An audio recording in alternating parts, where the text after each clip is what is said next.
Astro Babu online TV நண்பர்கள் அனைவருக்கும் இனிய மதிய வணக்கம். அடியேன் அஸ்ட்ரோ பாபு பேசுகிறேன்.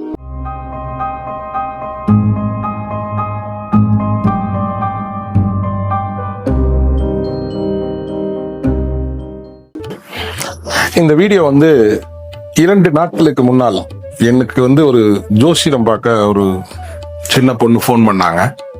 அவங்க ஃபோன் பண்ணிட்டு ரொம்ப ஹைலி டிப்ரெஷனா இருக்காங்க. என்ன காரணம் அப்படின்னு கேட்கும்போது, நான் ராகுவை பத்தி ஒரு வீடியோ பார்த்தேன். இருக்கக்கூடிய ஒரு ஃபெமிலியரான ஒரு அஸ்ட்ராலஜர், அவரோட ஒரு வீடியோ பார்த்தேன் சார். அதுல 7ஆம் பாவத்திலே ராகு இருந்தால் அவருடைய கணவர் இறந்து விடுவார், ஆனால் ராகு திசை நடக்கணும்னு சொன்னாங்க.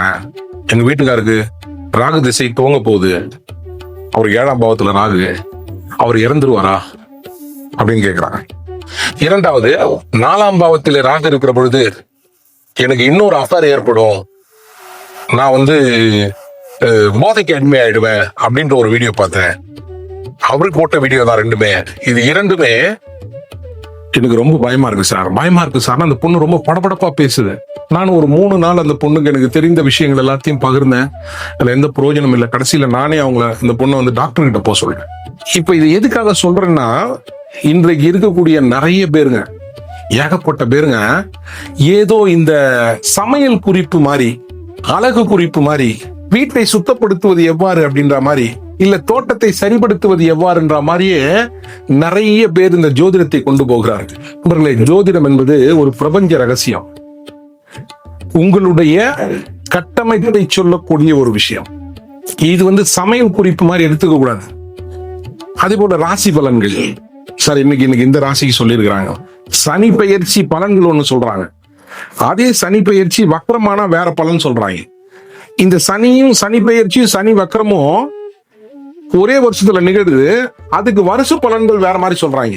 ஒரே ராசிக்கு வச்சுக்கோங்க, சிம்ம ராசிக்கோ அல்லது மகர ராசிக்கோ அல்லது கும்ப ராசிக்கோ, ஏதோ ஒரு ராசிக்கு வச்சுக்கோங்க.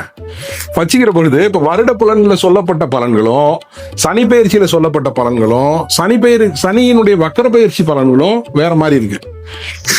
சனி வக்கர பயிற்சி பலன்கள் கூட மாத்தி சொன்னா பரவாயில்ல, அது கூட வேறு மாதிரியான ஒரு நிலைப்பாடு, அதனால மாத்தி சொன்னா பரவாயில்ல. ஆனா வருட பலன்கள் சொல்லுகிற பொழுது அது வேற மாதிரியா இருக்குது. அப்புறம் அப்பயே சனி பெயர்ச்சி நிகழுது, அதுக்கு மாச பலன்கள் சொல்றாங்க, அது வேற மாதிரி இருக்குது. ஆக இதனுடைய எந்தெந்த விஷயத்தை கணக்கெடுக்கிறாங்கன்றத நம்ம முக்கியமா பார்த்தே தீரணும். ஏன்னா நிறைய பேர் என்ன பண்றாங்கன்னா, சாம்பாரில் கொஞ்சம் புளி சேர்க்கவும், கைவிட்டு கலக்கவும் அப்படின்ற மாதிரியே இந்த ஜோசியத்தை எடுத்துக்கிறாங்க. அதல்ல, இது எனக்கு எப்படி நடக்கும், நல்லது நடக்குமா நடக்காதா அப்படின்ற இது ஒரு பெரிய மனநிலை எதிர்பார்ப்பு. நல்லா புரிஞ்சுங்க, இது ஒரு மனநிலை எதிர்பார்ப்போடு தான் அந்த வீடியோ அணுகிறாங்க. இதுல வீடியோ போடுறவர்களை குறை சொல்ல முடியுமா அல்லது மீடியாவை குறை சொல்ல முடியுமா? இல்ல. இப்போ வருட பலன்களை எடுக்கிற பொழுது அந்த வருடத்துல இருக்கக்கூடிய லாங் டிராவல் பிளானட் சனியை பத்தியோ அல்லது குருவினுடைய தன்மைகளை பத்தியோ, அது பயணப்படக்கூடிய ராசிகளை பத்தியோ, அந்த ராசியினுடைய தத்துவார்த்தங்களை பத்தியோ வருட பலன்கள் போடுவாங்க. அந்த வருட பலன்கள் வரக்கூடிய சனி பயிற்சி குரு பயிற்சி ஏதாவது இருந்தால் அதனுடைய பலன்களை சொல்லுவாங்க. அதே போல மாத பலன்களை எடுக்கிற பொழுது சூரியனை மையப்படுத்தி மாத பலன்கள் எடுப்பாங்க. தினப்பலன்கள் எடுக்கிற பொழுது சந்திரனை மையப்படுத்தி தினப்பலன்கள் எடுப்பாங்க. அப்போ அவங்களை குற்றம் சொல்வதில் பிரயோஜனம் கிடையாது. நீங்க இந்த மாதிரியான வீடியோக்களை தயவு செய்து பார்க்காமல் இருந்தால் நல்லது. அப்படி இல்லைன்னா அதை பார்த்து விட்டு கடந்து சென்றால் பரவாயில்ல.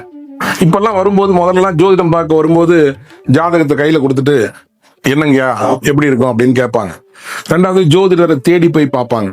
இப்பெல்லாம் முக்கால்வாசி ஜோதிடர்களாகிய நாங்களே தேடி வந்து பாக்குறதுக்கு அலோவ் பண்றது இல்லை. ஏன்னா ஒருத்தவங்க வந்தாங்கன்னா அவங்க உட்காந்து ஜோசியம் பார்த்தாங்கன்னா கிட்டத்தட்ட 1 மணி நேரம் 1.5 மணி நேரம் அவங்க கேள்வி கேட்டு அவங்க வீட்டு சமாச்சாரங்களை பேசி, நம்ம வீட்டு சமாச்சாரங்கள் அதாவது ஜோதிட பலன் சொல்றதுக்கு 1.5 மணி நேரம் ஆகும்.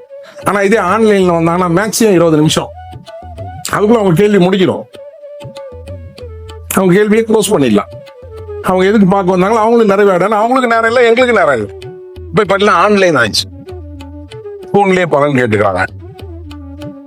அப்ப இந்த போன்ல பலன் கேட்கிற பொழுது அவங்க என்ன கேட்கறாங்க, போன் பண்ண உடனே ஜாதகத்தை கொடுத்துட்டு எப்படி இருக்குன்னு கேட்டா பரவாயில்ல, அவங்களே எல்லாம் சொல்லிடுறாங்க. சார் எனக்கு சனி திசை நடக்கிறது, சரிங்க நடக்கட்டும். ஆனா அவன் பலன் கேட்கல, அடுத்ததுக்கு போயிடுறான். சனி திசை நடக்கிறது, இந்த சனி திரிசூனியத்தில் மாட்டிருக்கிறது, என்னுடைய 2ஆம் இடத்து அதிபதி முடக்கு ராசியில் இருக்கிறது அப்படின்னு சொல்லிட்டு அடுத்து சொல்றான். ஆனா இருந்தாலும் பரவாயில்ல, புஷ்கர நவாம்சத்தில் இருக்கிறது.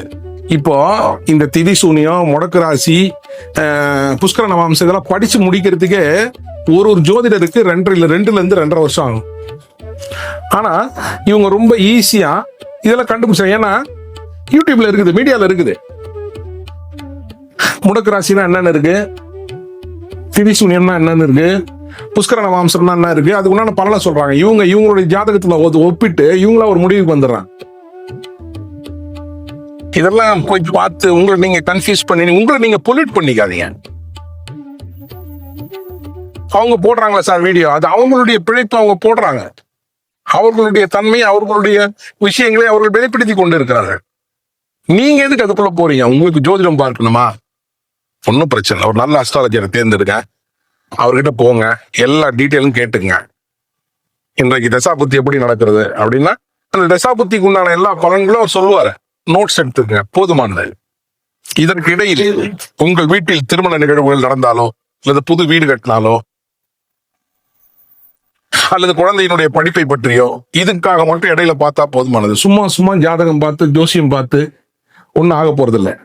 ஏன்னா என்னை பொறுத்தவரை, என்னோட வீடியோக்கு நீங்க தொடர்ந்து பார்த்துட்டு இருக்கிறீங்க எல்லாரும், என்னுடைய வீடியோவை பொறுத்தவரை நான் இந்த மாதிரியான மூட நம்பிக்கைகளுக்குள் பயணம் போகாதவன். எனக்குன்னு என்ன இருக்கோ அந்த விஷயத்தை அலசி ஆராய்ந்து அறிவியல் முறைப்படி நான் ஜோதிடத்தை அணுகிறவன். என்னுடைய பகுத்தறிவு வாதத்திற்கு உண்டான விஷயங்களை மட்டும்தான் நான் ஜோதிடமாக உரைத்துக் கொண்டிருக்கிறேன். அதனால ஒவ்வொருத்தருடைய ஸ்டைல் ஒவ்வொரு மாதிரி, அவங்க ஸ்டைல் அவங்க விஷயத்தை பரிமாறிட்டு இருக்காங்க. நீங்க போய் அதுக்குள்ள மாட்டிக்காதீங்க. ஏன்னா என்னுடைய ஜோதிடத்தை பார்க்கிற பொழுது நான் எந்த தனிப்பட்ட பலனும் சொல்லாம மக்களுடைய நன்மைக்காக பகிர்ந்து கொண்டிருக்கிறேன். அது எல்லாருக்கும் தெரியும் நினைக்கிறேன். அதே போல என்னன்னா, இந்த மக்கள் இந்த மூட நம்பிக்கைகள்ல நிறைய இந்த ராசி பலன்கள் போறது அது இதெல்லாம் இல்லாமல் உங்களுடைய ஜாதகத்தை முறையாக தெரிந்து கொண்டு, உங்களுடைய கட்டமைப்பை தெரிந்து கொண்டு, ஒரு ஜாதகம்ன்றது இந்த மாதிரி ராசி பலன், தினப்பலன், வர வர பாத்தீங்கன்னா சந்திர பயிற்சி பலன் எல்லாம் போடுவாங்க. அதெல்லாம் அவர்களுடைய தொழில் அமைப்பு. நாம அதை எப்படி அணுகுகிறோம்? எத்தனையோ நல்ல விஷயங்களும் வருது, எத்தனையோ கெட்ட விஷயங்களும் வருது மீடியால. நமக்கு எது வேண்டும், நாம எது அணுகணும், எப்படி அணுகணும் அப்படின்றது மட்டும் தெரிஞ்சுட்டா போதுமானது. அதுக்காகத்தான் இந்த காணொலி. அப்ப தெரியாத விஷயங்கள் எல்லாத்தையும் நீங்களே உள்ளுக்குள்ள போட்டு, ஒரு வீட்டுல இருக்கக்கூடிய ஒரு லேடி, சாதாரண லேடி, இந்தம்மா வீட்டுல வேலையெல்லாம் முடிச்சுட்டு ஏகப்பட்ட விஷயம் சொல்லுது. திதி, கர்மம், சூன்யம், முடக்கு ராசி, அது 6ஆம் பாவத்துல இது இருந்தால் 6ஆம் பாவம்னா என்னன்னு நம்மளுக்கு தெரியாது. 8ஆம் பாவத்துல அது இருந்தா என்ன தெரியாது. ஆனா 6ஆம் பாவத்துல இது இருக்கிறதே, எனக்கு எங்க வீட்டுக்காருக்கு 6ஆம் பாவ திசை நடக்கிறது, அவருக்கு கடன் வளர்ந்துமா, நோய் வந்துருமா, பயம். 8ஆம் பாவத்திலே ராகு இருக்கிறது, அவருக்கு ஆக்சிடென்ட் செத்து போயிடுவா, பயம். அப்படிலாம் ஒண்ணும் இல்லை. 8ஆம் பாவத்திலே ராகு இருந்து அது 5ஆம் பாவத்தை தொடர்பு கொண்டாலோ அல்லது லக்னத்தை தொடர்பு கொண்டாலோ ஏகப்பட்ட விஷயங்கள் இருக்கு. இது போல இருக்கிற பொழுது நிறைய இந்த கிரிப்டோ கரன்சி, ஷேர் மார்க்கெட், இந்த மாதிரி விஷயங்கள்ல மிகப்பெரிய லெவலில் பணம் சம்பாதித்தவர்களை நான் பார்த்திருக்கிறேன். ஆக ஒன்னொன்னுக்கும் பாசிட்டிவ் இருக்கு, ஒன்னொன்னுக்கும் நெகட்டிவ் இருக்கு. அது உள்ள நிறைய சாஸ்திர விதிமுறைகள் இருக்கிறது. அப்ப வெறுமே இந்த வீடியோவை மட்டும் பார்த்துட்டு கன்ஃபியூஸ் ஆகிக்க வேண்டாம். எனக்கு மிகப்பெரிய பாதித்த விஷயம் அந்த ராகுவினுடைய தன்மையை பார்த்து அந்த பெண் அவஸ்தைப்பட்ட விஷயத்தை நான் கண்கூடாக பார்த்திருக்கிறேன். இது போல நிறைய பேர் இருப்பாங்க. இதோட குறிப்பா இந்த வயது பெண்களை வீட்டில் வைத்திருக்கக்கூடிய அம்மாக்கள் இருக்கிறாங்க பாருங்க, அவங்களுடைய அலப்பறை தாங்கவே முடியல. அவங்களே பொருத்தமா கண்டுபிடிச்சிக்கிறாங்க, மீடியால பார்த்து பொருத்தமா இந்த 10 பொருத்தம். அப்ப அவங்களே சொல்றாங்க, எங்களுக்கு யோனி ரச்சி இருந்தா போதுமானது. யோனின்னா என்னன்னு உங்களுக்கு தெரியாது, ரஜ்ஜி பொருத்தம்னா என்னன்னு தெரியாது. ராசி பொருத்தம் சரியா வருதா சார் பாருங்க. அப்படி இல்லைன்னா இப்போ இந்த வீடியோவெல்லாம் பார்த்துட்டு என்னுடைய குழந்தை, என்னுடைய பெண்ணோ அல்லது பையனோ ஹஸ்த நட்சத்திரத்துல பிறந்திருக்கு, அப்ப ஹஸ்த நட்சத்திரத்துக்கு எந்தெந்த நட்சத்திரங்களை பார்த்தால் அது பொருத்தமான நட்சத்திரம் அப்படின்னு அட்டவணை கொடுத்துருக்காங்க. இந்த அட்டவணையில அந்த அம்மா கையில வச்சுட்டு ஹஸ்த நட்சத்திரத்துக்கு பொருத்தமான நட்சத்திரங்களுக்கு மட்டும் மாப்பிள்ளை தேடுது. இல்ல ஹஸ்த நட்சத்திரத்துக்கு ஒத்துத்தான ஆளுங்களை மட்டும் பெண் தேடுறாங்க. அதற்கு பின்னால் நிறைய விஷயங்கள் பொதிந்து இருக்கிறது. 4 பொருத்தம் 5 பொருத்தம் இருந்தால் கூட போதும். ஜாதக கட்டத்தினுடைய பொருத்தம் மிக முக்கியம்.